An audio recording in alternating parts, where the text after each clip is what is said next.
2014 మే 26 సాయంత్రం 6:13 భారతదేశ ప్రధాన మంత్రిగా తొలిసారి నరేంద్ర మోదీ ప్రమాణ స్వీకారం చేశారు. అప్పటి నుంచి ఇప్పటి వరకు ఆయన పాలన నిరాటంకంగా కొనసాగుతోంది. 2014, 2019, 2024 పార్లమెంట్ ఎన్నికల్లో అఖండ విజయాలను నమోదు చేసి వరుసగా 3 సార్లు ప్రధాని పదవిని స్వీకరించారు. అప్రతిహతంగా దూసుకెళ్తున్న మోదీ పాలన నేటితో 11 ఏళ్లు పూర్తి చేసుకుంది. భారతదేశ మొట్టమొదటి ప్రధాని జవహర్లాల్ నెహ్రూ, ఇందిరాగాంధీ తరువాత అత్యధిక కాలం ఈ దేశానికి సేవలందించిన ప్రధానిగా నరేంద్ర మోదీ పేరు చిరస్థాయిగా నిలిచిపోనుంది. ఇంత పెద్ద ఘనత సాధించిన ప్రధాని మోదీ తన ఈ 11 ఏళ్ల పాలనలో జపాన్ను అధిగమించి ప్రపంచంలో 4వ అతిపెద్ద ఆర్థిక వ్యవస్థగా ఇండియా అవతరించింది. యునైటెడ్ స్టేట్స్, చైనా, జర్మనీ తరువాత అతిపెద్ద ఆర్థిక వ్యవస్థ మనదే అని గర్వంలో ప్రతి భారతీయుడు చెప్పుకోవచ్చు.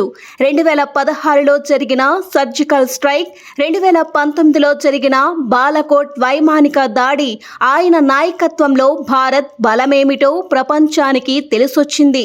దేశ పౌరులపై పెహల్గాంలో జరిగిన ఉగ్ర దాడికి ప్రతీకారంగా ఉగ్ర స్థావరాలను పాకిస్తాన్లోకి చొచ్చుకెళ్లి మరీ కూల్చాం. ఆపరేషన్ సింధూర్తో ఈ ప్రపంచానికి భారత సైనిక శక్తి గురించి చాటి చెప్పాం. ఈ సాహసోపేతమైన చర్యలు భారతదేశ ప్రతిష్టను పెంచాయి. మోదీ ప్రభుత్వం మౌలిక సదుపాయాల అభివృద్ధి, డిజిటల్ పరివర్తన, వ్యాపారాల సౌలభ్యానికి అపురూపమైన ప్రాధాన్యతనిచ్చింది. భారత్ మాల, హైవే నెట్వర్క్, స్మార్ట్ సిటీలు, రైలు, వాయు కనెక్టివిటీ, వేగవంతమైన విస్తరణ వంటి ప్రాజెక్టులు భారతదేశ స్థాయిని పెంచడంలో దోహదపడ్డాయి. జీఎస్టీ, ఉత్పత్తి ఆధారిత ప్రోత్సాహక పథకాల అమలు వంటి వ్యూహాత్మక ఆర్థిక సంస్కరణలు భారతదేశాన్ని ప్రపంచ పెట్టుబడులకు ఆకర్షించాయి. నీతి ఆయోగ్ తాజా నివేదిక ప్రకారం గత 9 ఏళ్లలో దాదాపు 25 కోట్ల మంది పేదరికం నుండి బయటపడ్డారు. ఆయుష్మాన్ భారత్ నిర్వహణకు భారతదేశం వేదిక అయింది. 50 కోట్ల మంది భారతీయులకు వర్తించే ఈ ఆయుష్మాన్ భారత పేదలకు, మధ్యతరగతి ప్రజలకు భరించగల స్థాయిలో నాణ్యమైన వైద్య సేవలను సమకూర్చుతుంది. ప్రధానమంత్రి శ్రమయోగి మాన్ ధన్ యోజన ద్వారా అవ్యవస్థీకృత రంగంలో 42 కోట్ల మందికి పైగా పింఛన్ అందించారు. యావత్ ప్రపంచం సంవత్సరంలో ఒక రోజును అంతర్జాతీయ యోగా దినంగా పాటించాలన్న మోదీ పిలుపునకు ఐక్యరాజ్య సమితిలో అద్భుత స్పందన వచ్చింది. ప్రతి సంవత్సరంలో జూన్ 21వ తేదీని ఐక్యరాజ్య సమితి అంతర్జాతీయ యోగా దినంగా పాటించాలన్న తీర్మానాన్ని 177 సభ్యత్వ దేశాలు ముక్త కంఠంతో ఆమోదించాయి. 17 సంవత్సరాల అనంతరం నేపాల్, 28 సంవత్సరాల అనంతరం ఆస్ట్రేలియా, 31 సంవత్సరాల అనంతరం ఫిజీ, 34 సంవత్సరాల అనంతరం సెషెల్స్, యుఏఈలలో పర్యటించిన మొట్టమొదటి భారత ప్రధానమంత్రిగా మోదీ నిలిచారు.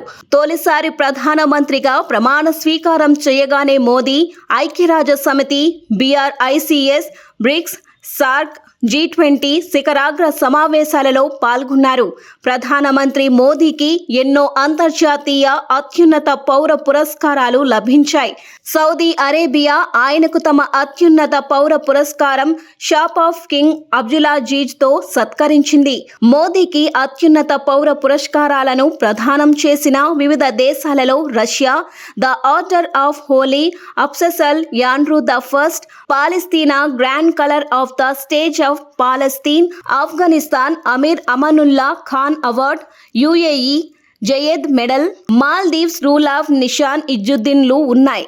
శాంతికి, అభివృద్ధికి చేస్తున్న కృషికి గుర్తింపుగా మోదీ 2018లో ప్రతిష్టాత్మకమైన సియోల్ శాంతి బహుమతిని అందుకున్నారు.